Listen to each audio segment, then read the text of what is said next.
Últimamente parece que solo estamos de celebraciones, porque teníamos el 40 aniversario de la muerte de Elvis y ahora pues un pequeño vídeo que llevabais tiempo pidiendo sobre el grandísimo Sgt. Pepper's, que se cumplían 50 años de su lanzamiento y está de número 1 en la lista de los 500 mejores discos de la historia de los Rolling Stones.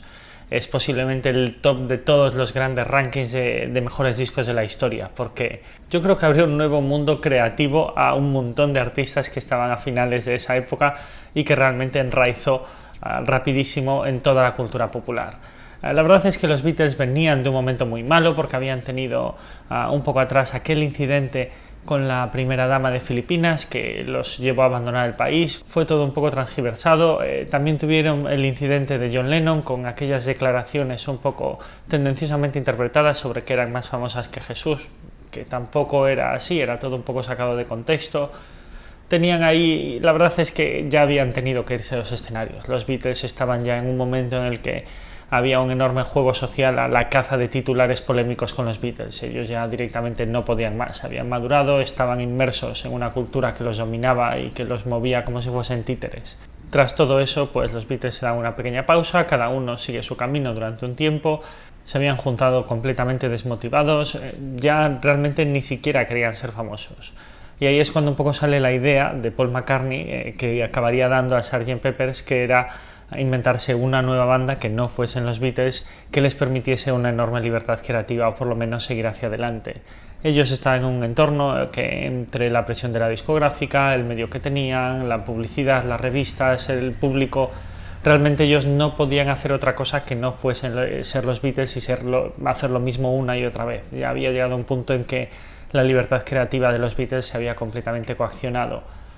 Tal vez el Sgt. Pepper's no es la gran revolución creativa de los Beatles, porque esa pequeña revolución en contra de lo que estaban haciendo ya había empezado un poco antes con el Revolver, pero que sí que el Sgt. Pepper es como la gran revolución creativa que nos deja a ver unos nuevos Beatles que nadie jamás se había imaginado.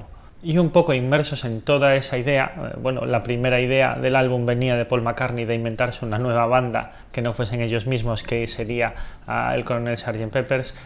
Y luego viene la otra gran influencia que marcaría la historia de este disco, que es el Pet Sounds de los Beach Boys.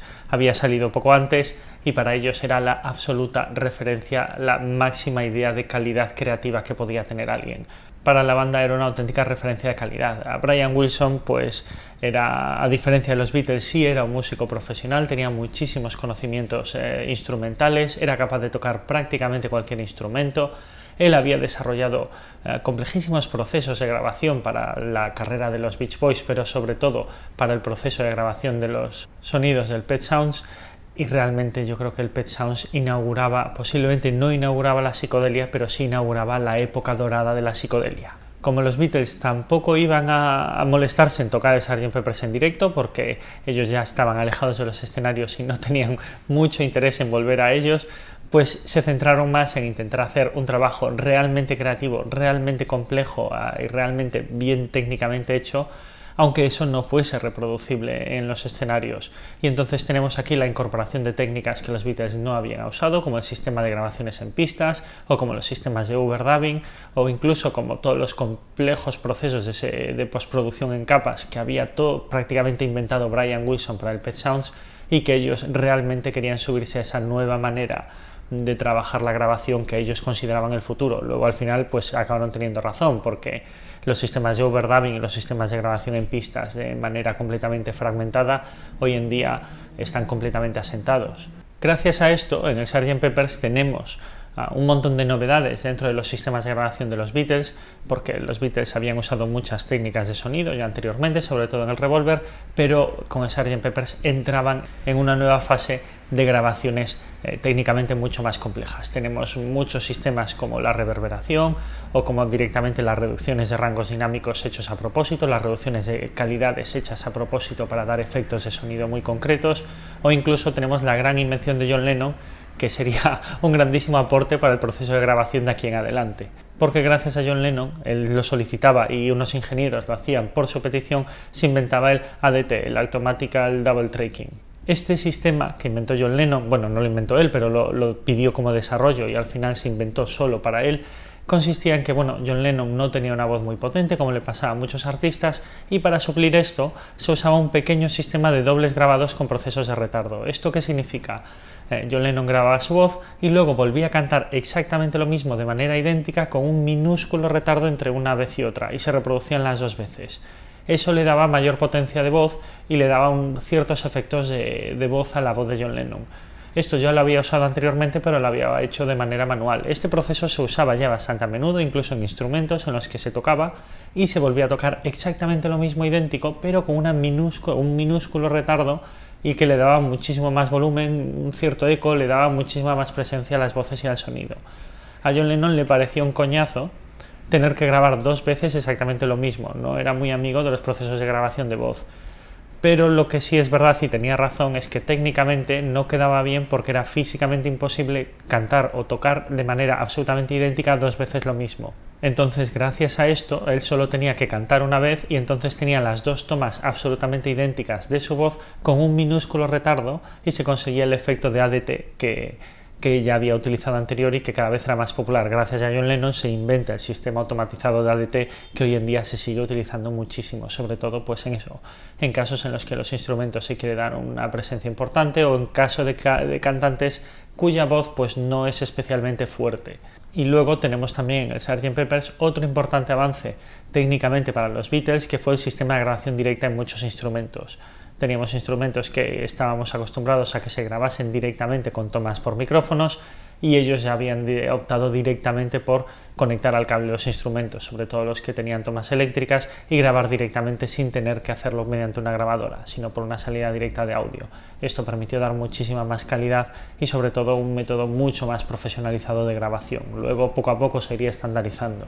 Y otro increíble aporte que tendrían los Beatles en el Sgt. Pepper's y que sería una grandísima influencia más adelante en las grabaciones durante muchísimos años sería el pitch shifting.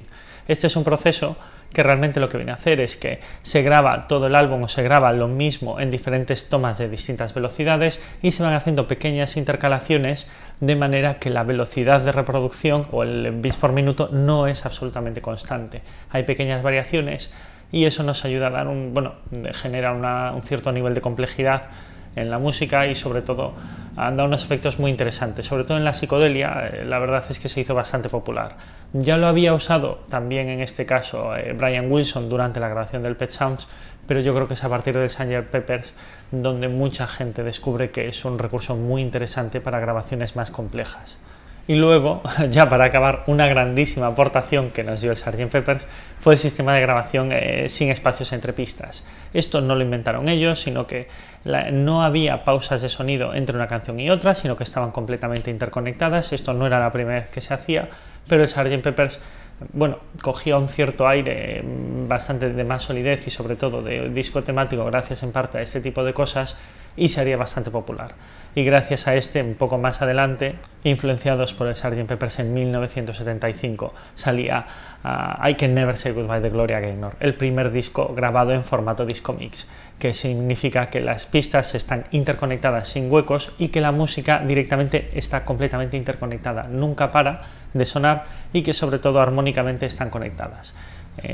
Tendríamos este primer disco en 1975 que tendría una influencia directa de su productor basándose en el Sgt. Pepper's. Entonces, me interesó siempre mucho entender cómo fue el proceso de grabación del Sgt. Pepper's porque todos sabemos mucho de lo importante que fue este disco, tanto en la carrera de los Beatles como socialmente, pero una cosa que nos aportó muchísimo el Sgt. Pepper's de los Beatles fue una revolución técnica y un nuevo abanico de técnicas de grabación que nos ayuda mucho a entender por qué este álbum fue tan importante y sobre todo por qué tuvo tantísimas influencias en tantos artistas tan pronto. Al final, el Sgt. Pepper's posiblemente no inauguró la psicodelia porque ya teníamos discos anteriores bastante interesantes sobre la psicodelia. Tampoco fue posiblemente la obra cumbre de la psicodelia. Entonces recordamos esta grandísima obra maestra no como lo bonita o buena que fue, que yo creo que lo sabemos todos, sino como lo increíblemente revolucionaria que fue en sistemas de producción de grabación dentro de los artistas. Entonces, como siempre, si os ha gustado el vídeo, dadle a like, suscribiros para estos temas de música y seguimos el siguiente día. Venga.